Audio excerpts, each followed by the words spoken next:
our session today on supporting international students through all the stages of their academic lifestyle. We're so glad that you joined us today. I'm Jill Johnson. I'm the Director of International Students and Scholars, and I'll be moderating this panel today. We're winding down International Education Week.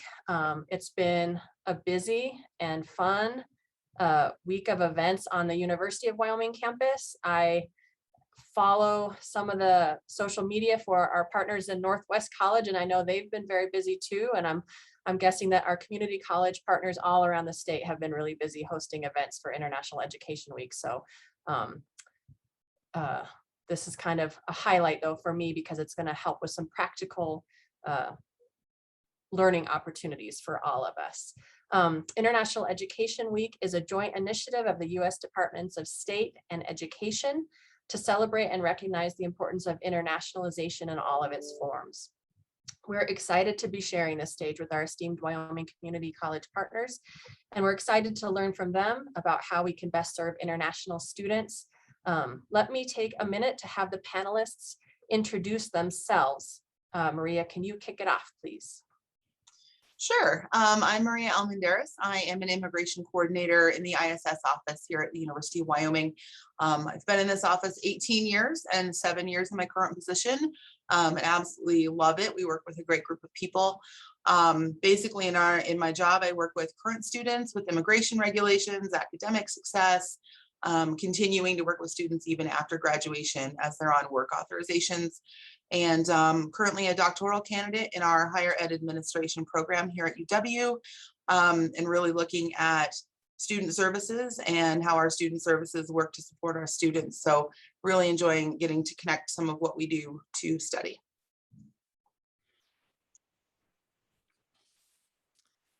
And then I'll go next. My name is Amanda Enriquez, and I'm the Intercultural Program Manager at Northwest College here in Wyoming, in Powell. And I have been at Northwest College for about 12 years, but I've been the Intercultural Program Manager since about 2016. We are a 2.5-person office, and so all of us pretty much do everything that has to do with international students. We do the recruitment, we do the admissions, we do the immigration and academic advising, we do all of our programming and orientations. We lead all of our retention efforts for our international students. We're a very hands-on program. And then my colleague and I, we also teach. We teach an Intro to American Culture class, which is a mandatory class for all international students when they first arrive.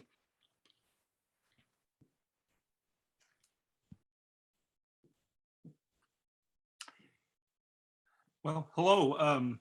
I think I'm next. My name is Reid Skull, and I'm a faculty member in the Higher Education Administration program. I teach primarily in the master's and the certificate program in community college leadership.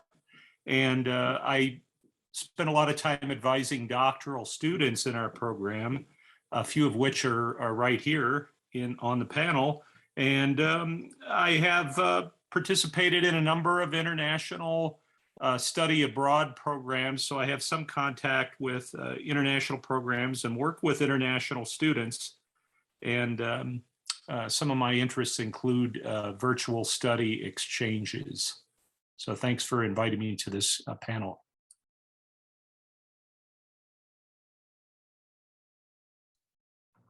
I think that puts me up next if Reid went. Hi, everyone. Happy to be here. My name is Jamie McKim.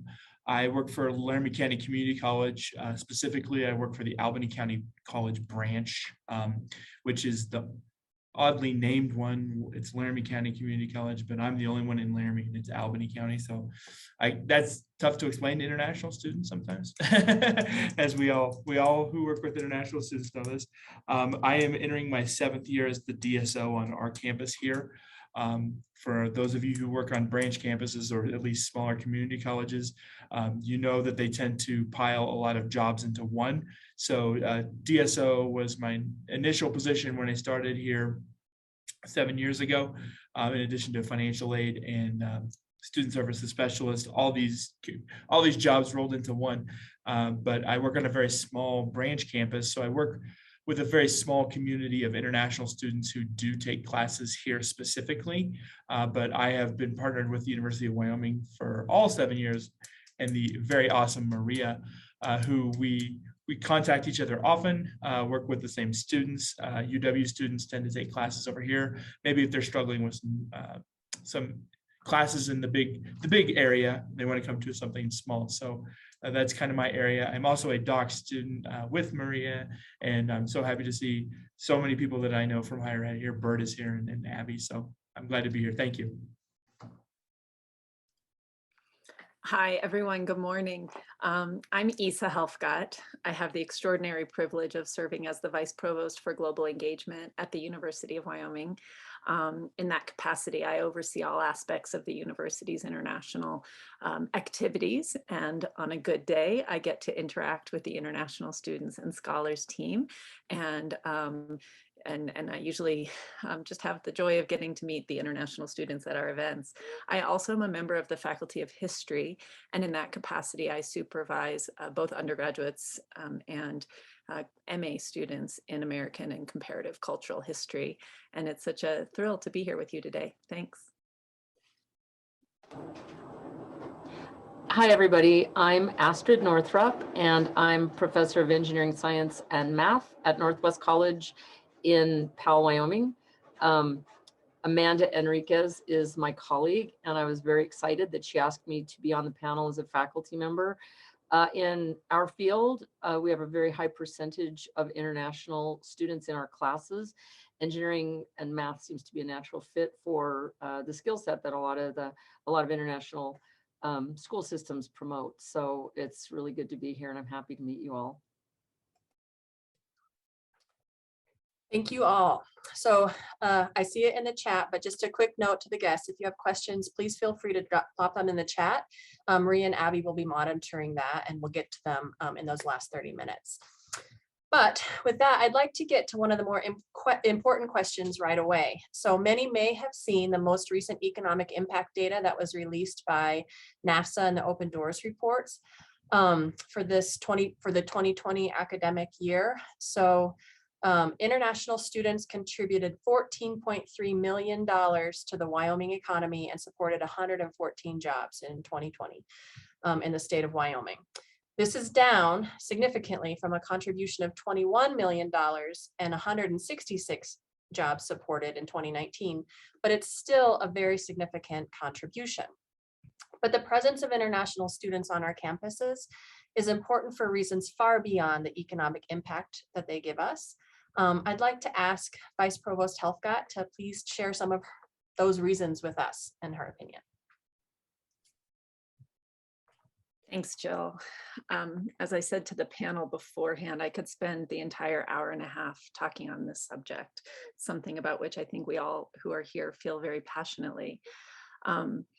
So how to measure the intangible impact of international students on our campuses. To my mind, the big benefit of being part of a university community is the opportunity to encounter ideas and people from different fields and backgrounds. This is the joy of every day of being on campus. I'm trained as a historian, but some of my favorite moments here at the university have been learning new things about geology and neuroscience and Spanish literature and things about which I know nothing. That's the fun of being on campus. The same goes for the people who I encounter in those different fields. And our international students really give us an opportunity to encounter the world right here on campus in Laramie. We are a global university. It's what makes us a great university. We are training students in specific fields at the undergraduate and graduate levels. We're preparing them with skills that are concrete to go out into the world, but also necessarily we're preparing our students to enter a global economy and a global culture. If anything, the last 2 years have taught us how intimately interconnected we all are. So as we do that, we need to be in communication with each other. We need to have understanding of other cultures, of other ways of approaching problems. Our international students and faculty and visiting scholars and the international opportunities that we offer to our domestic students, those are the encounters that prepare them to join the world. They come to each of our different disciplines when they come from different academic backgrounds in different places with different kinds of questions.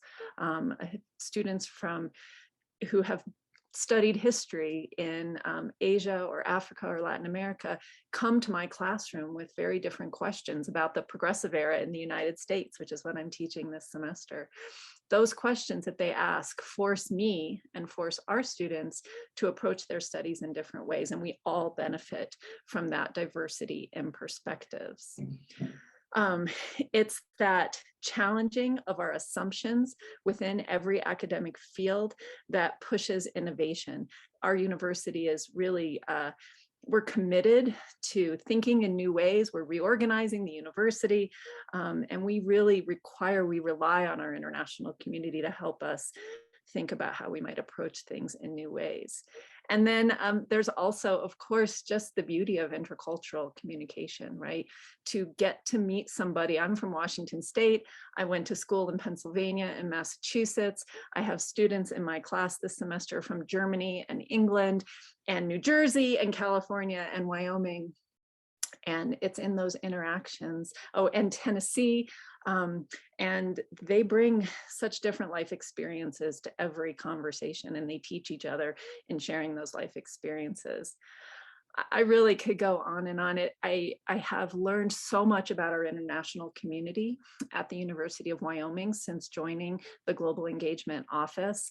And I'm newly persuaded every day about what a central component of our academic enterprise and of our goal of training global citizens our international community provides. So I'll continue to chime in over the next hour and a half with that perspective. I'm so grateful to all the panelists here for coming to give us some concrete ideas about how we can support that community. And I'm looking forward to learning more about that today through this conversation. So thanks. Thank you, Lisa.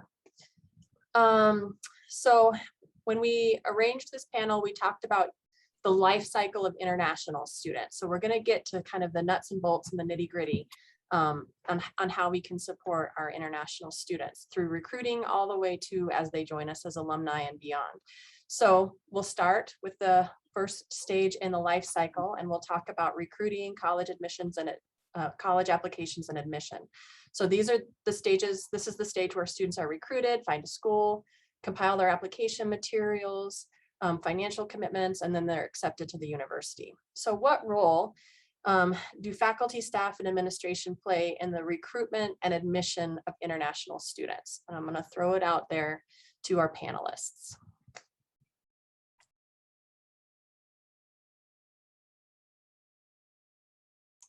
All right, I'll bite the bullet and jump first. Speaking from the UW perspective, one thing that I think is important, it depends kind of if it's grad students or undergrad students, but you know, in our role as international advisors, we work on the immigration side, helping them get documents and things like that. But we rely on our department partners to fill in the academics and the academic part of recruitment. So when students have questions about programs and requirements and things like that, we, you know, we work with our academic partners to make sure students are getting that information that they need to make the academic decision to join us here at UW. So we are fortunate here at UW to have good connections with our different departments on campus, and we're able to refer students out to them. And I think clearly with administration, there has to be a commitment from our administration to have international students on our campus. It requires a different mindset and a different thought process to recruit and get those students here. Everything from marketing to the actual process, using technology, things like that to actually get them into our system and then getting them here on campus. So I think there's a commitment, and it has to start from the top down with our administrators, making that actual not just the words, but the actual commitment to supporting every aspect of getting international students to our campus. It requires time, it requires money, it requires training. But in the end, I think, as Isa mentioned, it's just so rewarding and beneficial to have those students here that I can't imagine why a department would not want to support having those students and getting them here to our campus.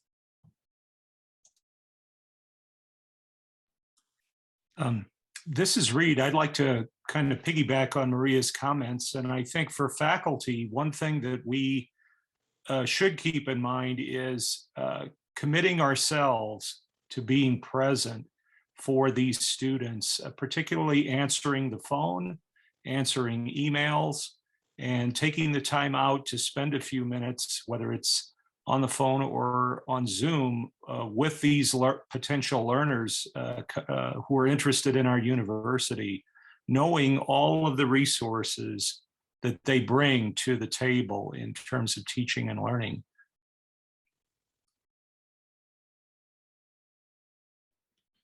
And I'm going to just quickly jump in here as well. And from the community college perspective, it's so important that we all, work together on this, because, for example, for me, I do the recruitment and then my colleague processes all the application documents. And really, we tend to be more the experts, like Maria said, on anything that has to do with immigration, but really the academic side, that comes from the faculty, because I know the overview, I know the basics of each program, but I can't really speak to the details. And so for us, for example, whenever possible, I really encourage the faculty to send materials to the recruiters, any brochures or posters or pamphlets that you have, or, like just offering to be there, like especially now when there's so much virtual recruitment going on, it might be more feasible for a faculty member to participate in some of those recruitment events and actually be there, because a lot of times students, they really enjoy meeting the faculty, because ultimately, I think sometimes the faculty are going to be the ones that will be that last tipping point that will make a student choose your college or your university. And so for me, I try to partner with my faculty as much as I can in providing virtual tours or having them be a part of our recruitment efforts, because it takes all of us to do that. Yeah, I would just chime in to say, I think faculty are increasingly taking us, or we want them to take a slightly bigger role in student recruitment. It's not something that we've always underscored.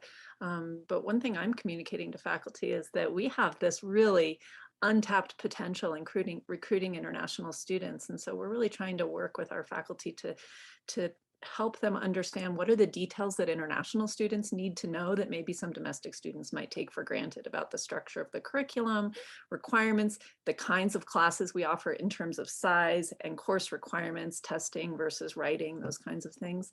I think that we have a lot of opportunity to increase that kind of activity going forward.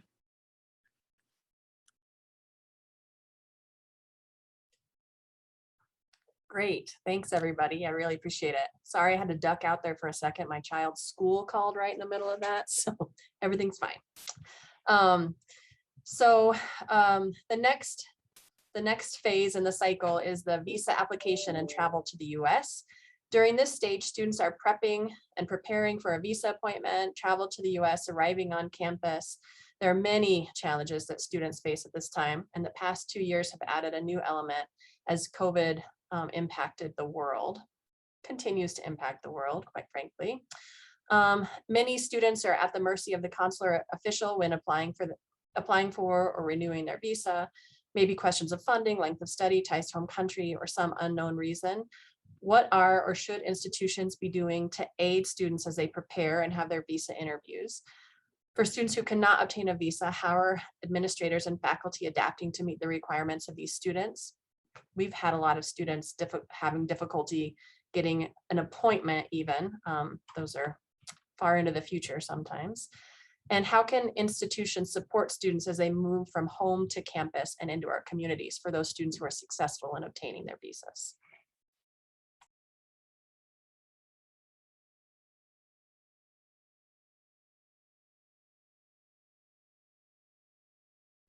I'll jump in here.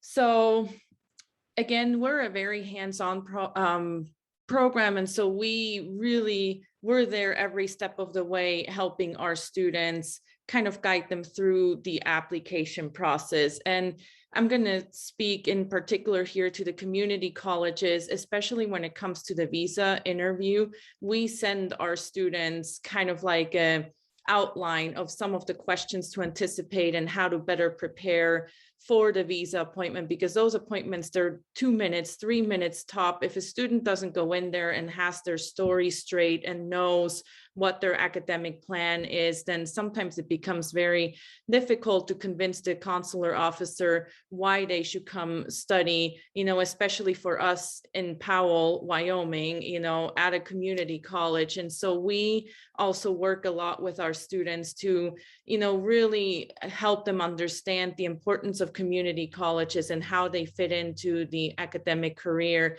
so that they can explain that when they go and do their visa appointments. Because unfortunately, it still holds true that, community colleges are not always considered a viable option in other countries. And I think this is where, again, the administration plays a huge role in it. For example, for us to be able to showcase that we have 4-year institutions as partners, where there's transfer agreements, where the students can show that 2+2 pathway, and they can go into their visa interview and say, I have this plan. I'm going to start at Northwest College, then I'm going to transfer to the University of Wyoming.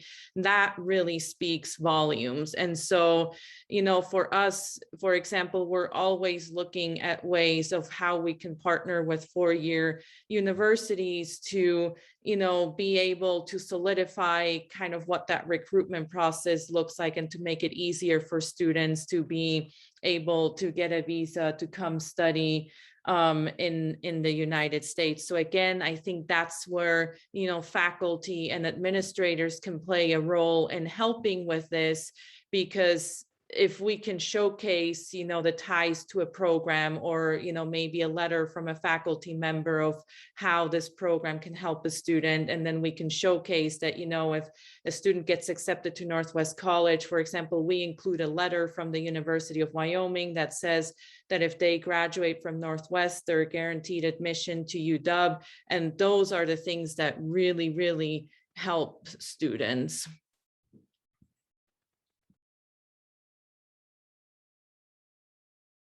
I think I would add that the pandemic has actually given us an opportunity to educate our faculty about some of the challenges that international students face in getting to the US, and has really created a moment of shared purpose. So we've had a really strong administrative response on encouraging faculty to work with students who couldn't get here right for the first day of class. And maybe not all faculty understood why that was necessary, but I think they do now. So I think that we've opened up a bigger conversation about what some of those needs might be here on our campus. I'll piggyback on what Isa said there. In working with students to come late, I literally just issued a document for a student yesterday who's going to be arriving this weekend, who was been studying online from home. The faculty has been working with them. There's there's registration implications and things that make them do some registration tricks for the immigration regulations. But our faculty has been great. Even so far as our graduate office found a way for students who had been admitted with a graduate assistantship, but then couldn't actually come to campus because they couldn't get a visa.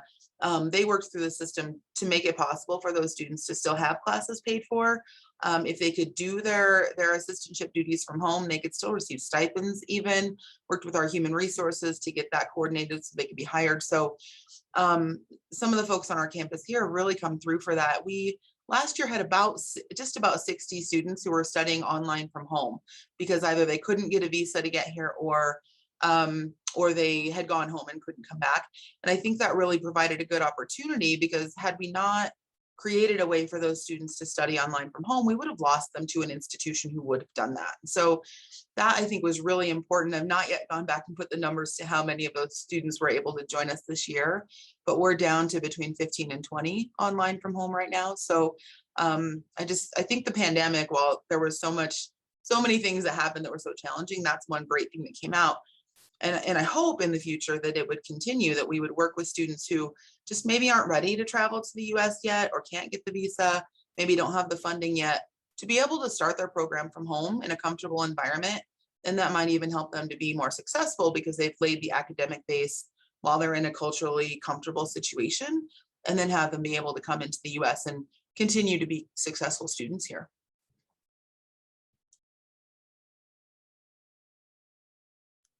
Yeah, and I just think to piggyback on Maria, piggybacking on me, we haven't just left those students on their own studying at home. The ISS team here has worked really hard to create some community among those students, to make sure that they've made connections with our students and faculty here, with our own global engagement team. So part of the corollary to that is really us innovating in terms of how we support students who might not be able to come into the office and talk to us when they need some support, but rather to set that all up in virtual ways, and also to create virtual communities among those students.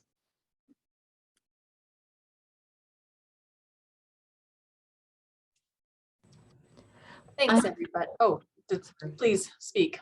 That's a very specific example, but in terms of online communities, last semester, I had a student who was studying remotely from an international location, and a student who was studying remotely from a tiny little farming community southeast of Powell.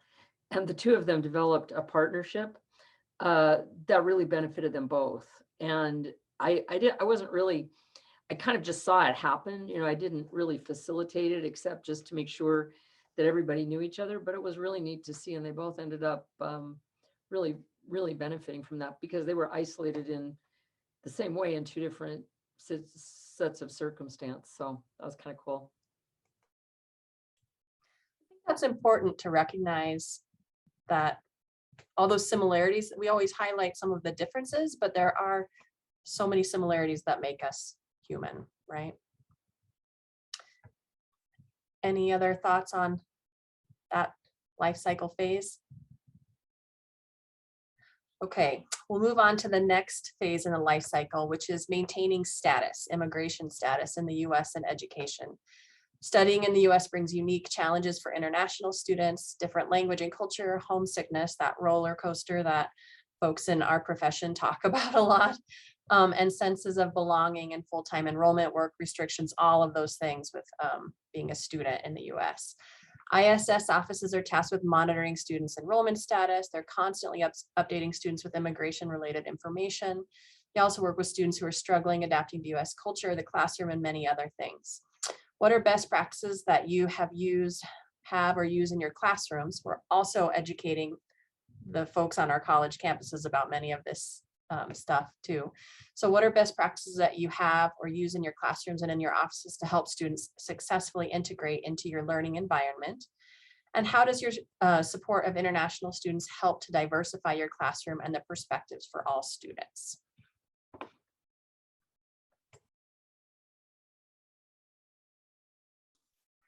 Well, this is Reid. I'd like to jump in here because one thing that I try to focus on is making sure that as I design courses, and I teach completely online, all of our students are scattered across the United States, and primarily in Wyoming, but scattered across the United States. But I have as a learning objective understanding the international dimensions of both our research and our practice. And so it opens the door many times for leveraging international students and their knowledge to help us understand what's going on beyond the United States. And if I could be self-critical, I would say that, that's one of the problems with our literature base in higher ed administration. It's very US focused, and we really need to look beyond the states for guidance on a lot of best practice and research issues. So I think leveraging international students and seeing them as assets rather than dilemmas of teaching and learning, I think that's very, very important. I'd like to add to that. In engineering education, the international student present has been it's been huge for a really long time. And even speaking back to my own experience as a student back in the 1980s, in my undergraduate class, I went to a little engineering college, and about 25% of the students were international. And in my graduate program, there were 7 of us, and only 2 of us were from the US. Most of our instructors were international. And maybe all of them, there were 2 Canadians. And so there's, it seems very similar, but still international for sure. And I think it's really important, something that's, that I've seen with my students is when they form partnerships, across different cultures, it's just a big benefit to everybody.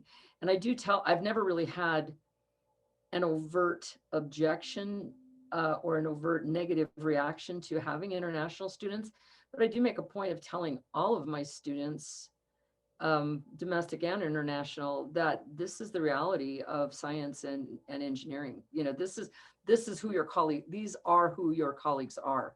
So it's an important thing.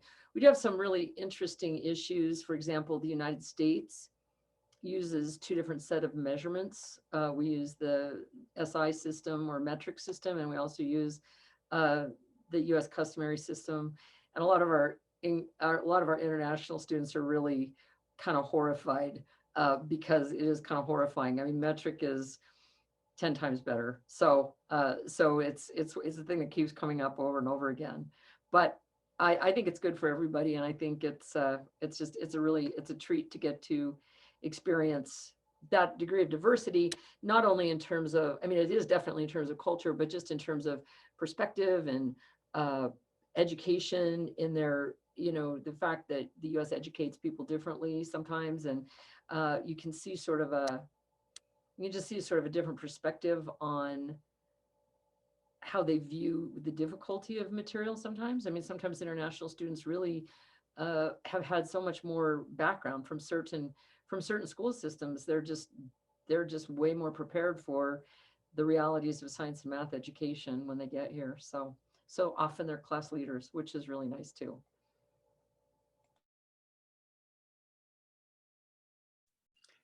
I think I might just affirm Jill's point about also similarities. I think another thing we've learned in the pandemic, as we all had to transition to online and then back in person and then hybrid, is as teachers, I think we've had to focus on our pedagogy a little more than we did previously, when we felt like we knew how to teach. And I think that the way that we have been forced to achieve maybe some greater clarity in the way we express the course expectations and learning outcomes, which really benefit international students, but also benefit all of our students. And then Astrid, to pick up on your comment, I think that one of the things that's so interesting, I don't teach science and math, I teach history, but when we have international students in our classroom, they come with a different base of knowledge. And so they have strengths in areas that our students don't necessarily have. And those also create a kind of awareness of where our students might need to push their own boundaries of knowledge, our domestic students or students who are trained here.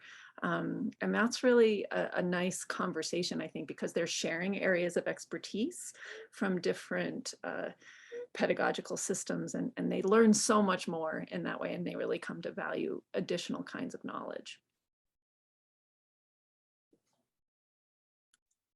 I'll also say this, one of the things I noticed, at least in the community college system, is a lot of international students come in overqualified to take the classes here. I see more students, international students with bachelor's degrees or master's degrees even, who just want to pick up on something that maybe they can do as a profession while living here in the United States, or trying to, maybe they want to explore nursing, or they want to explore working in the healthcare field where they may have a master's in history from Nigeria or something like that. So it's just like, it's very much a wealth of knowledge that these internationals bring, because they are some of them are so overqualified with the knowledge that they have. It's just, I think it's tremendous, at least, that they can share that with some of the students that they take classes with. So. I'm going to jump back a little bit on that question. You all did such a great job of addressing the diversifying your classroom and perspectives.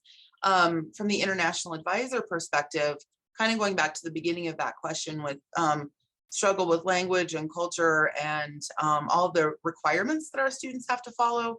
I think that largely our populations on our campus, our leadership, even maybe in our faculty, aren't always aware of the small details and all the rules our students have to follow. And so that's really our place to make sure our students get that information. And Amanda or Jamie can probably speak to how they do orientation at their campuses. But we do have an online orientation that we have our students do before they arrive. It talks about all of those things that they're going to experience in rules they have to follow with enrollment and employment and all of those things. And then we do a welcome on our campus, and we try to infuse that with things that will help them adapt to the culture and really kind of be able to integrate into our campuses a little bit and seek out services. And so we kind of monitor from that side, but it's really great to know that we have faculty on our campuses who are trying to integrate those diverse thoughts and things like that, because the number one predictor of retention and success in college is sense of belonging on a campus. And so as much as we might provide that with keeping them in status with immigration, that needs to extend into the classroom. And so when they feel like they belong as part of the learning experience in your classroom and in social circles and things on our campuses, we're just ensuring that our students are going to retain at our schools, and they're going to be successful and complete and have a much better experience. So I feel like we kind of start that out with the basics, and we kind of give them resources, but it's really up to our faculty and others on our campus to help fully integrate them into our processes and our systems and really make them feel like valuable members of our communities. And I'm going to just briefly jump in on that and piggyback on Maria. So at Northwest College, for example, like Maria said, we do have a mandatory in-person orientation for our international students, where we, invite faculty and we go through the culture shock curve and all of that, and kind of try to prepare our students as much as possible for what's coming up.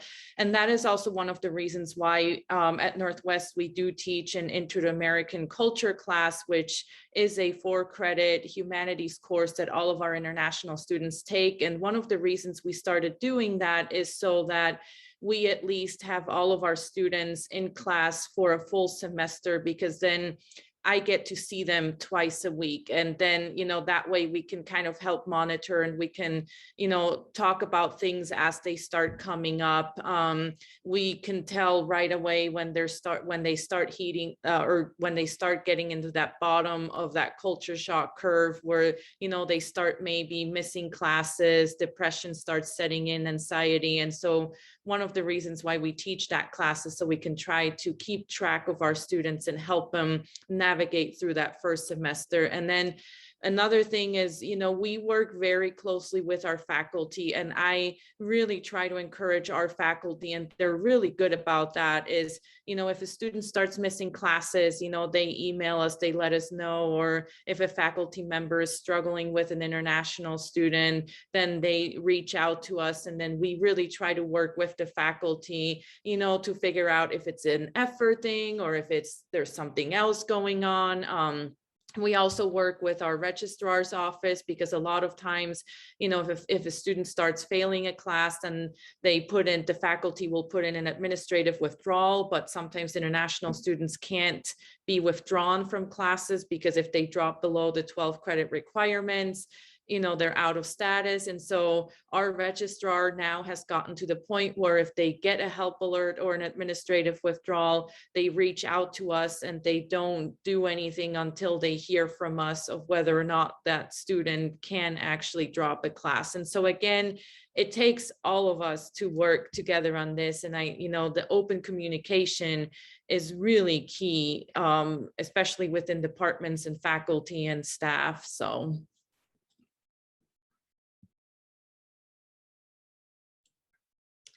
Thanks, everybody. I think that idea of us all being one team in support of our students is so valuable.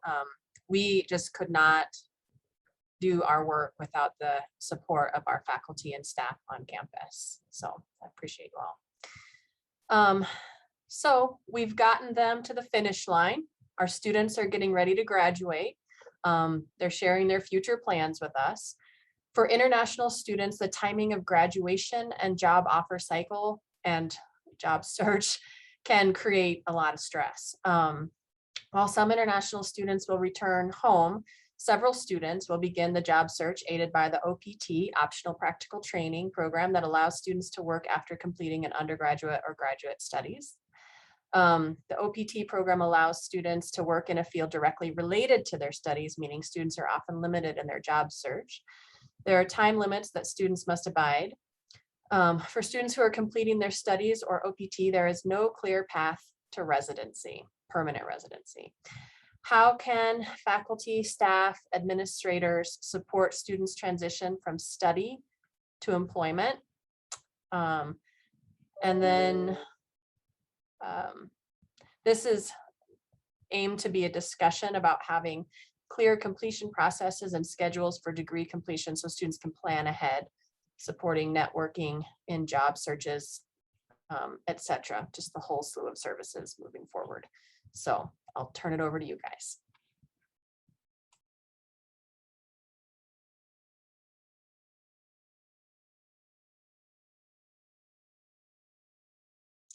All right, I'll go first. I mean, from our perspective, we work with so many students who do the work after graduation. And as mentioned there, it's really a timing thing. And I have a student this semester that I'm actually working closely with. We have a faculty who's back and forth. We don't know if you're going to graduate. We don't know if you're going to defend. We don't know. We haven't scheduled it. I want you to do another publication, things like that. And so I think it's important, and maybe this falls on us to work with educating our faculty about this kind of end of study cycle. It's really important that international students have a clear-cut path to the end of their degree. Just quick overview for this work authorization, they need to be applying about 90 days before graduation. So ideally, they can apply later. We won't get into the details, but when they're having to plan so far ahead, our international students really are thinking not 90 days, but a year, 2 years, 5 years ahead when they're planning, because as mentioned there's not necessarily a clear path to residency. And our current administration would like to propose that there be a path to a green card for students who graduate at certain degree levels in certain majors in the US, but we don't know if that will ever happen. So our students really are planning out years in advance before they graduate. But when we get down to that last semester, they really need to know when they're going to complete their program, when they're going to actually graduate for graduates or undergraduates. And then also having some kind of services on your campus, whether that be in a career services or within the college, something that greatly supports students in finding employment and being able to find those jobs, because they're also limited in the unemployment days they can have after they graduate. So unlike our domestic students, when they graduate, they can't just take 6 months and find a job. They have 90 days maximum to find that job. So and so those things are a little bit more intensified for international students at the end of their study. I know we work with our engineering college has a career office. We have a career services office on our campus. But even beyond those services, they're great and they do a wonderful job. But for employers who will eventually maybe sponsor them on the H-1B work visa that could lead them to a green card and residency and things like that. So while our students are maybe a smaller subset, that's still a really important service that we need to have our leadership support our students with to be able to guide them out of our institutions and onto the path to employment. Thinking down the road to the fact that those then create alumni in successful business or in successful industry that are that's going to come back to our institution. So not seeing it as an investment that's maybe benefiting someone who's no longer here, but that investment in helping launch them into their careers is going to come back to us in return as alumni. And I think to jump in and follow up on that too, this is another one of those where I really rely heavily on the faculty for help on this, and also the administration, because for example, for our students who want to stay in Powell and who maybe want to do curricular practical training, which is what they do when they're still here and going to school, you know, a lot of times the faculty members, they're the ones with the connections in the community. They're the ones with the connections to that particular field, because both for CPT and OPT, the jobs that the students are doing have to be related to their major. And so, you know, and for example, Astrid, whenever we have an engineering student who wants to do a CPT or an OPT, like I send my students to Astrid because she's the one that knows the engineering firm. She's the one that has the companies. And for example, I know when we get an engineering student that they will have those opportunities because Astrid is so great at helping us place these students. And so that's a huge amount of stress that's taken away from the student, because I can tell them and say, you know, go talk to Astrid, she'll help you. And I know that she'll actually will help them. And so, you know, and from the administration, you know, again, those partnerships with, you know, local businesses or internship opportunities or museums, like those go such a long way, because if we have those in place, then those are ways that, you know, we can help place our students and say, okay, you're a travel and tourism major, no problem. You know, Northwest College has this great partnership with the Buffalo Bill Historical Center, you know, you can try to find a job there. And so again, this is just another way where, you know, I really rely on everybody else to help me, you know, get our students placed in different jobs around the community and even the United States.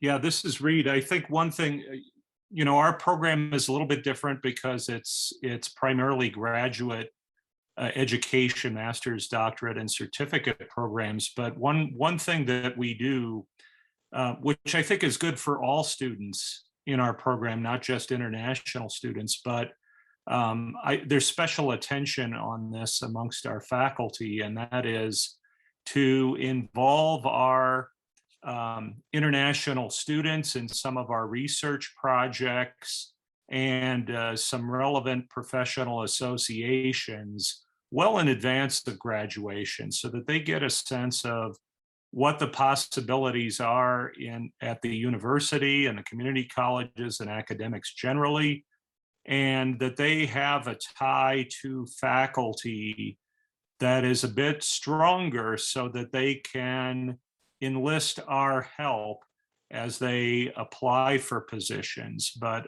so I would say that we try to be a little bit proactive with that with some of our international students. And we have a couple right now that are helping us with data collection for a couple of our research manuscripts. So I think getting those students, you know, paying special attention to getting them involved early in the life of our program and giving them a sense of how they could progress through a career and get help with their career through professional associations is really important to us.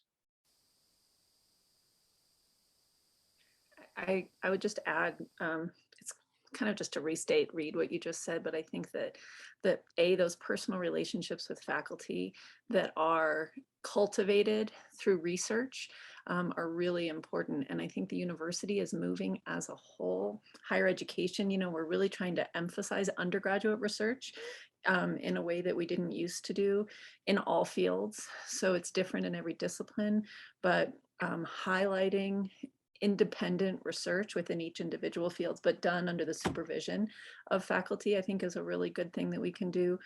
And then Amanda, the academic internship opportunities is something that we're also trying to, I think, build on at the University of Wyoming. And I think, again, for all of our students, but especially international students, that not only gives them a sense of their career path possibilities, but those deeper connections that they can make with specific institutions. And then another thing that we're, I think, building towards, but are some of these competency-based certificates, and those can exist across majors or across the university or within majors. And I hope that those will be something that we can add to our toolbox to help international students position themselves as they go into the marketplace. I know I'm the moderator and I'm not supposed to add to the discussion, but I'm going to do it anyhow. I'm just a rule breaker like that. So some of our colleagues at bigger institutions have folks that are placed within the career services office that are there to support international students specifically as they are joining into the workforce. And they're also folks who are working with employers who are willing. Sometimes it's just hard to find employers who are willing to hire international students because of all of the immigration hurdles that exist. We have a wonderful relationship with our career services partners.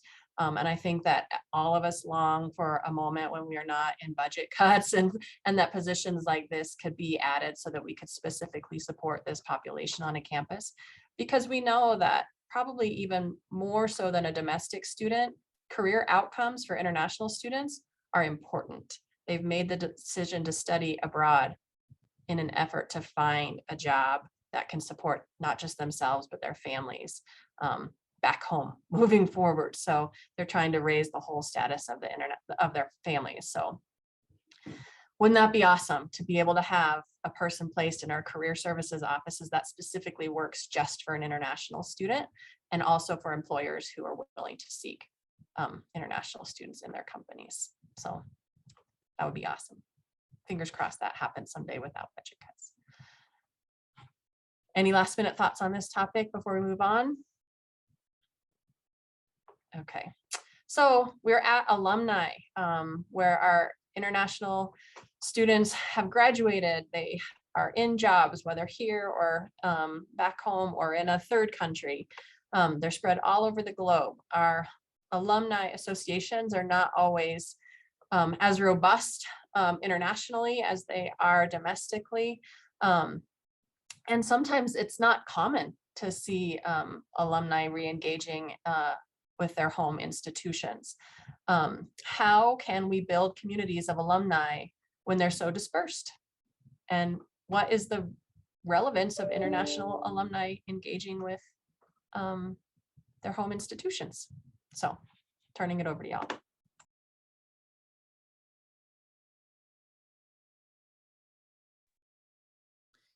So for us, alumni really play an important role because a lot of times, again, when it goes back to the recruitment, the word of mouth is the #1 way that we get students to come to Northwest College. And so I, especially over the past few years, I have actually relied heavily on my alumni students across the world to recruit for me, essentially. And so I have actually had, former students who have gone to fairs for me or who, have stopped by our agent's office and just, introduced themselves and said hello.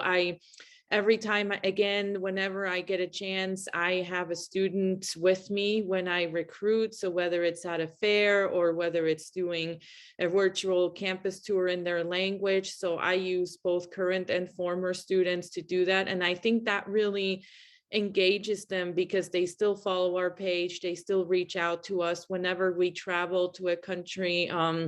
We make it a point to reach out to all of the students that we know there just to see if they want to, get together, have lunch or dinner, and a lot of times it's a wonderful way to get to know their families, or since they've been long gone, to get to know their kids and kind of reminisce about the times and the memories they've had here. Our former director who started this program, she still travels and meets with all of our students whenever she can. And so she continues that legacy. We've also started doing different projects, like we brought in one of our former students this year for our Taste of Nations event, just to bring them back to campus. We've also, like, our Alumni Association has been really good in selecting. We've had a couple of students, international students, be selected as Alumni of the Year for graduation purposes. And so we've also done projects like where we've had our students submit videos and kind of testimonials of where they are now and what they're doing, and then we just kind of release them on a weekly basis. So I know there's a lot of work we can still do in building our alumni group, but those are just some of the things that we've started doing. And I think alumni are probably one of your best resources when it comes to advertising and marketing your institution. So. Yeah. Mandy, I'd like to add to your comments, and I think that many times alumni associations and alums are marketed as potential employment contacts and professional contacts. And I think this is a great example where we can see international students as assets because they have connections in their home communities. And we have a lot of students in Wyoming that have aspirations of working abroad and getting international experience. And if we can work with our Alumni Association, which we have just a superb one that's headed by Keener Fry, I think that we could, do a lot to help all of our students connect with alums abroad and find opportunities and get ideas for their own futures. So. I would say an enthusiastic yes to all of that. And the only thing I would add, and Mandy, I really admire all you're doing with your engagement with alumni. It's real focus for my office right now to figure out how we can add to what we've done in the past.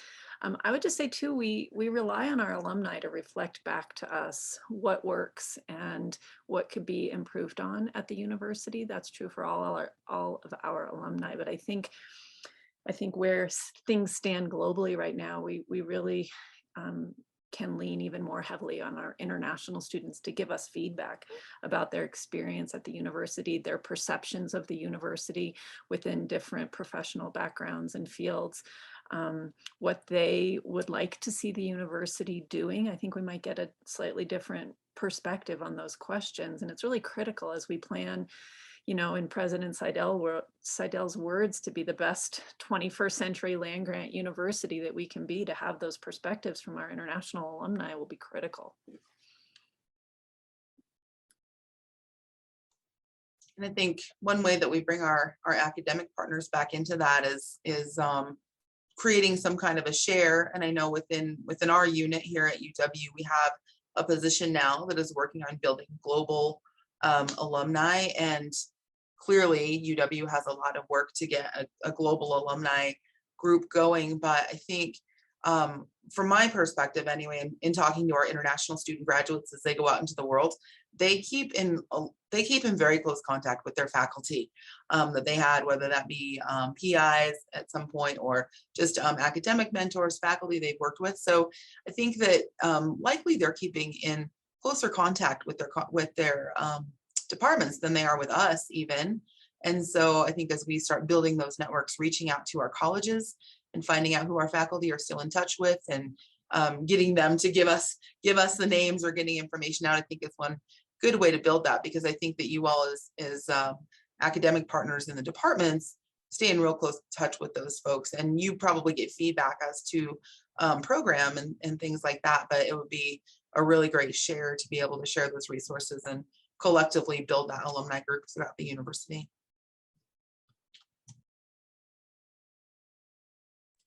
One concrete way that we're working to build this is through a LinkedIn channel that's tied to our alumni. So it'll just be specifically for international alumni. I know next to nothing about LinkedIn, but I'm getting ready to learn a whole heck of a lot about it. So Yeah, and that'll be a quick and easy way for our colleague who travels and does recruiting for us to connect with alums pretty quickly if they get connected to our LinkedIn channel.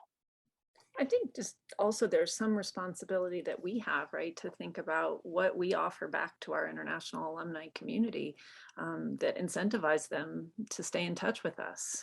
That's true for all our alumni, but the farther they are from Wyoming, they're not likely to come back for a homecoming football game, but they might want to come back for a conversation about cutting issues in their field or about or social hours or relationships, mentoring relationships with our current students. So I think it's really incumbent on us to continue to think about international alumni as one of our core constituencies and how can we serve them even after they've got their first job and leave campus, but they still remain people to whom we have, I think, an important responsibility to support.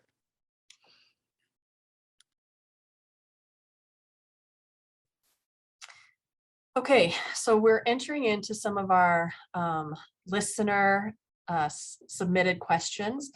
These right now, the ones that we're getting to are the ones that were submitted before we started our session today. So the first question that we have is, what can an administrator do to support those who help international students? I think that's you, Isa. You know, even over the course of this conversation, I've just been thinking so much about what more can we do to train our campus community. We want to train everybody from student workers to department chairs and deans on you know, what the particular kinds of support they can provide to international students, and also on the benefits that international students bring to their classrooms. I think one thing from an administrative perspective, Maria, you said this earlier, but to be in constant conversation with the faculty and the departments who have any international students at all, which is pretty much every faculty in every department here, we hope, if we're doing our jobs. So that's one thing. I think to be available to and to really listen to critiques that come up of the standard way of doing business, right? We're constantly reinventing ourselves. Student needs change. They've certainly changed a tremendous amount over the last 2 years. So to really continue to be responsive to those concerns, to actively be thinking if we're promoting student success, what are the particular needs of international students in those conversations, whether it's, you know, our dining services or our channels of communications with students who are struggling. Also to support the students who are not struggling, but who are rocking it in their fields, right? And to continue to think about how we can work with our campus community to make sure that we're pushing them as hard as we possibly can to be the best graduates that they can become. So I'm really trying to be very thoughtful about how we share the responsibility with our academic and staff colleagues across the university and bring them into the conversation. And pretty much they're really eager to be invited to the table. It's one thing I'm really recognizing. It's just that we don't always think about inserting ourselves into those conversations. Any brave souls on the panel who want to say what they feel like they need from administrators to help them support international students better? I'll jump in here. I think for us, really to recognize that there are international students, and whether we like it or not, they're here. And I think a lot of times, I think that just the recognition and just to not forget about the fact that there are international students. And, you know, and one of the things is, and like you said, Isa, just to kind of broaden that table to maybe include the international program, or especially when some of those important decisions are being made, like, for example, you know, online classes, like our first year seminar courses this semester, they were all online, you know, and that's really not something that I think is a successful model for international students to, you know, take a first year seminar that's fully online. And so, you know, like being able to, when those decisions are made and say, oh, wait a minute, you know, we have this population of international students, and how does, you know, having online courses affect these students? Or, like conflicting classes for us, for example, is always a huge issue when you have ESL and then you have some of those required courses that are offered at the exact same time as ESL classes. And so I think for me, it's just always that, please don't forget about us. We're here, and I would love to be a part of some of those conversations, because I think some of those issues we could catch before some of the decisions are being made. And so I've tried, and our administration at Northwest College is absolutely phenomenal. I mean, I've been included in the academic affairs, committee. I've been included in some of those decisions, but it took years to get to that point. And I just really always appreciate when someone goes, oh, hey, wait a minute, we should check in with the international program and see how this decision would impact that group of students. So. Yeah, I think that being in the room where it happens is the most critical piece of my role here on campus. One group we haven't talked about is our advising staff. And I think from the perspective of supporting those who help support international students, we're really working to try to have a closer relationship with the professional advising staff, and also the departmental advisors on campus. And I think we need to continue to build those relationships and do as well as we can with those. Yeah, I see that some of them are here on the call today, and I mean, we're so pleased with how well they work to support our students. Maria, I'll also say that I'll echo that with the advising. I work very closely with our advising staff. A lot of them don't have the training that we do when we work with international students to know exactly what classes they need to take or what they can take in a semester. There's a limited amount of online coursework that our students can take, and it has to be face-to-face, and we have to have that conversation every semester and be in constant communication. And remember that they may not know 100% of what we can do to help finish out a student's program, especially if they end up in a reduced course load, or I think we've all dealt with stuff like that their final semesters, right? To get those international students graduated. It's just part of the whole process. It's like international students are a little bit different than the normal student we advise here, but they're just as important. And honestly, too, they pay more tuition than any of our other students do. So I mean, they should be the VIPs on our campus as well. That's the way I feel. Yeah, and think of all the opportunities they have, all the places they could go, right? We're lucky that they choose us. And I think to just remind everybody on campus that that's the case, we're not just one university in 50 states, we're one university in the entire global world of universities. And so we're privileged that they've turned their attention to us, and just to make everybody realize that, I think, is another part of my job. Yeah, I was just going to say that, Jill and I have said this multiple times, but her and I are kind of second generation in our office. The people in our positions before us were the ones that started this office 30 years ago. And they built wonderful relationships on our campus. And we're really lucky when we hear other universities that don't have the relationships with the registrar, with advisors, with athletics, with, so we have our people around campus. I think one of the challenges, and this is where having someone like Isa, who I think we are wonderfully blessed to have in charge of our unit here, having someone in the administration who really has a focus, who has, like, quote, a seat at the table, because we do have our partners that are amazing and they champion our students. But I think a bit of it is, it's kind of out of sight, out of mind. Some people just don't think about international students, and maybe why would they on some level? They don't, or if they think, oh, I have a student from Germany, that's great. But they don't realize that there are employment restrictions and enrollment requirements. And so, it's a challenge for us to find that to trying to find a way to make everyone aware on campus, that they need to be aware of that, and that they want to be aware of it to help encourage students and create the best community for them. So having an administrator, having Isa as an AVP who has a seat at that table, and then working through the administration to really permeate that whole system is really great, because it is a challenge to get those people on board that aren't already on board. Like, how do we reach those people to really make everyone on our campus realize that they have a part in the success and the experience of those students on our campus?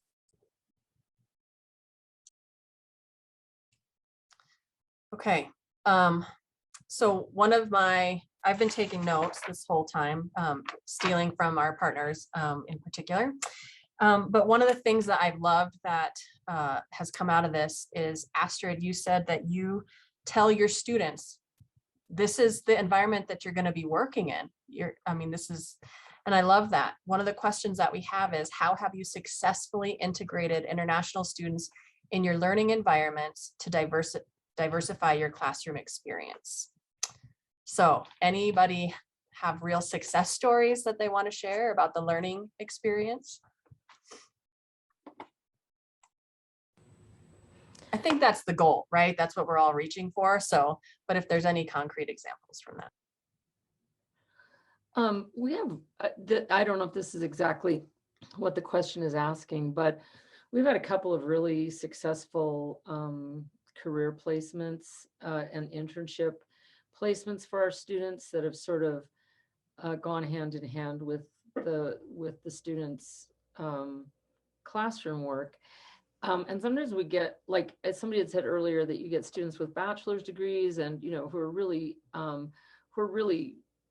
just really, the coursework is not the most difficult part for them.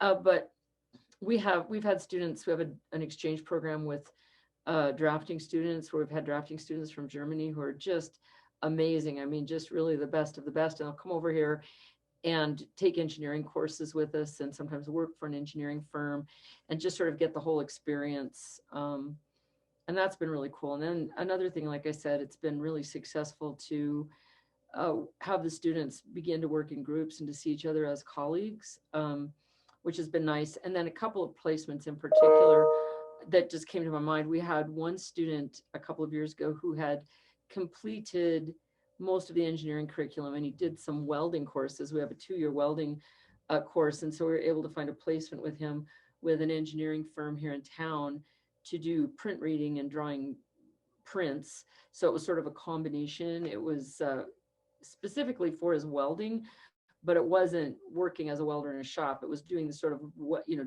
examining drawings and creating drawings. That was really neat. And then this was a long time ago, but one of my favorites, we had an international student, once again in engineering, who I had a science camp about 10 years ago, and she was one of our student leaders. And I got to hire 3 students, and she was one of them that was hired, and she was able to do that. I had to work with the International Student Office to make sure that she was eligible for it, because it was a government funded position, but it was really successful, and it was really cool. So in terms of success academically,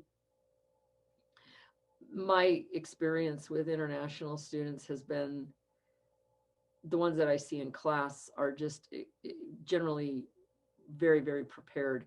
And that sort of raises the level for my domestic students. So maybe it's, I don't know. I think, yeah, I guess it is kind of a success, because it also gives domestic students an opportunity to see the value of working with people from other school systems. People have been educated a little bit differently. So that's been really, really exciting. Yeah, this is Reid. I've had the pleasure of working with a number of colleagues who are great at finding some international doctoral students who bring to their work a background in the STEM fields.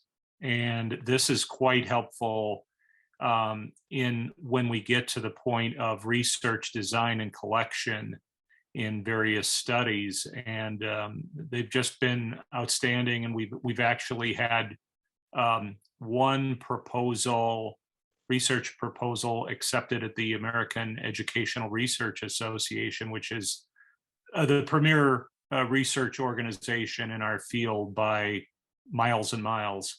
And it's really been wonderful to work with those international students and learn from them about statistics, research design, and also share with them ideas on those topics. And so, I'm particularly excited about that in our program. Yeah.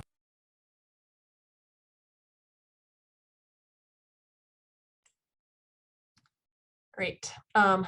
This next question is a lot of questions in one, so I'm going to pick one out of the series, and it's a question mostly around those orientation on-campus courses. I know, Amanda, you said that you guys have one that's required for new international students to learn basic skills, the online platform that they may be using, although international students are limited in their online course enrollments. Does it work well for them? What's the structure of curriculum? Is it college credit? All sorts of questions around that. But then we get to the what kind of academic and social support works best for international students, and how do you get international students to commit to non-credit activities to support their academic and social development? And those last two are the ones that I'd really like to see if we could address. We have 12 minutes, and I think we could probably spend all 12 of those minutes on those two last questions. So I'm going to open the floor. So I'll jump in here. So in terms of the activities and getting international students engaged in the campus and the community, for us, it pretty much starts with the recruitment. And from the very beginning, I stress with our agents and with the students that, they're not just coming to the United States to study. They're coming to the United States to essentially become a cultural ambassador and share, about their culture and their traditions. And I tell them that specifically because when you're coming to a place like Wyoming or Powell, where, the demographics is predominantly white, you don't have a lot of diversity, that building that cultural awareness is so important. And so the way that I see it, this is a two-way street, right? I bring the international students to our campus and our community so that we can diversify our campus, but then it's almost like then the students have to give back also essentially in terms of, sharing what they can with the campus and the community. And so, I really don't give them an option. We do a lot of programming, and I push the volunteering and the community service because, again, especially if you're starting at a community college and you're looking into transferring, you're looking into applying for a job, having that community service and that volunteer experience is so important in the American education system. And it's so important for them to be able to show how they have become citizens in the community and how they participate in the community when they're filling out those competitive scholarship essays or they're applying to graduate programs. And so that's kind of how I spin it. And so then by the time they get here, we have an entire session during orientation where we talk about that again. And then from there on out, we do the Tuesday lunches, for example, where we've partnered with our dining hall services, where every week we feature a different country and the students from that country will cook a meal for the entire campus, and that has become a part of our Intro to American Culture class. So it's actually an assignment. Some of our students, they're required to do programs through their programs that they come here for, and so we reach out to those directly and encourage them to participate. And so whenever we can, we have partnered with our ESL instructors to offer extra credits sometimes for some of the programs. But other than that, I think our students, they just really enjoy sharing their culture. And so we use them quite a bit, and sometimes, some of them don't want to, but I think for the most part, students really enjoy doing that. And, and we encourage them that that's the best way to get integrated. And that's the best way to prevent that culture shock and to deal with the culture shock is if you get engaged in the campus and the community. And so, yeah, we really just kind of push them in that direction. Yeah, I would agree that the integration, helping them overcome homesickness and just helping them kind of integrate and feel like they belong. And we, on our campus, we have a lot of student organizations based on regional or country citizenships. We have some, based on their religious preferences. But I think, when we're talking about what is the best way, or, how do we do that? We have to kind of specialize that to those groups of students too. At UW, we're dealing with students from anywhere from 80 to 100 different countries, covering all regions, covering, different types of social interactions. And so we are fortunate to have Abby's position in our office that is programming, really finding out what gets students to participate, finding activities they're going to enjoy. Like Amanda explained, showing them our culture, but then also having them share back their culture. We just had a wonderful event to kick off International Education Week, where we invited students to set up tables showcasing their country. And I think we had 17 or so different countries, and they did an amazing job, and they really shine. Our students really shine when they do those things. And so I think it's important that we, as international offices, provide them opportunities to showcase their countries and share those cultures. They're almost always so willing to do that.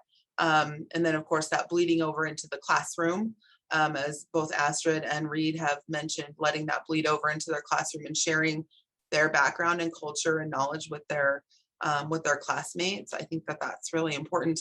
But yeah, I think that we spend a fair amount of time in our office anyway, kind of racking our brains a little bit. Like, there's always, a certain group of students that you can't get them to participate. And when we have just over 550 students right now. Like, how do you get those students to all engage? And so if we have things set up in our classrooms or on our campus, we have some programs that do like badging sort of certificates, things like that, and encourage students to participate. I think those are all good things from the administrative and the actual academic side that we can offer students to get them involved. And then also just showing them how that, like Amanda mentioned, showing them how that is going to make them a more successful student, better positioned for scholarships, better positions for jobs in the future as they move out into that market. Yeah, I guess I would add that I think the same thing goes for our campus student organizations as goes for our faculty, which is to make sure that our international students have a seat at the table in the conversations happening among students. I can't tell you how impressed I am with the generosity of our international students in taking their time to tell us about themselves and their countries, I mean, we're really asking them to educate our campus about the places they come from. And that's a big responsibility that they didn't necessarily sign up for when they came to study chemical engineering or whatever it was that they came here to do.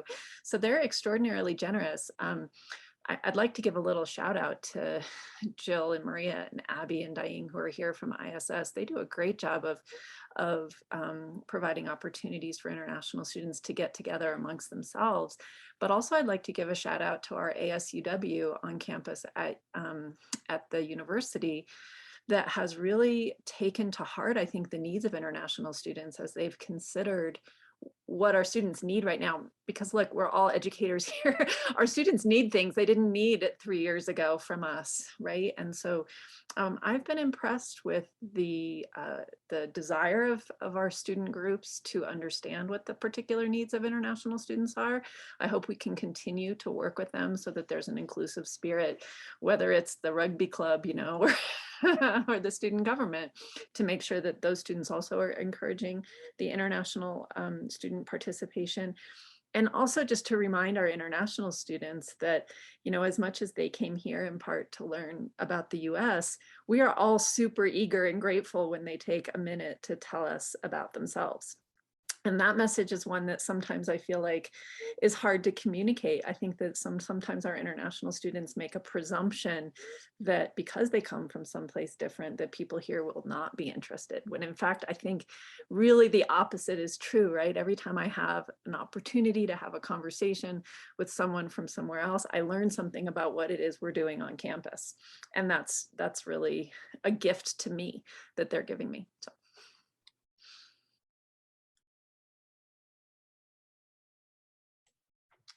Awesome. Well, we do have folks who've joined us today, and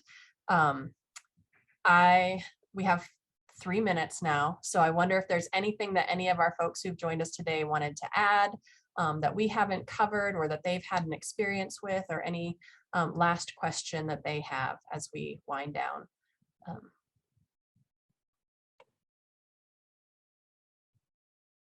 I don't see anybody jump. Okay. Is anybody? April. I just want to say I think y'all are great. And hi, Astrid. We could not do our work without great people like you, April. So thank you for joining us today. With that, unless there's any final comments from anybody, I just want to thank our panelists so much for joining us today. This has been a really cool collaboration with our community colleges, and we're so honored that you guys were able to join us today. And we truly, I mean, Amanda, I want to be you when I grow up. Absolutely. And we aspire to some of the things that you guys are doing up there in Powell. So know that community colleges, we're learning from you guys too. I think sometimes the perception is that it goes one way, but it absolutely goes both ways. We could not do our work without our community college partners. And yeah, just thanks everybody for attending today. And thank you panelists for sharing with us today. And some of these questions that still remain that were submitted previously, we will try to address these and get that back out to the group as we post the recording. So keep those questions coming, and this relationship will just keep blossoming. So thanks everybody.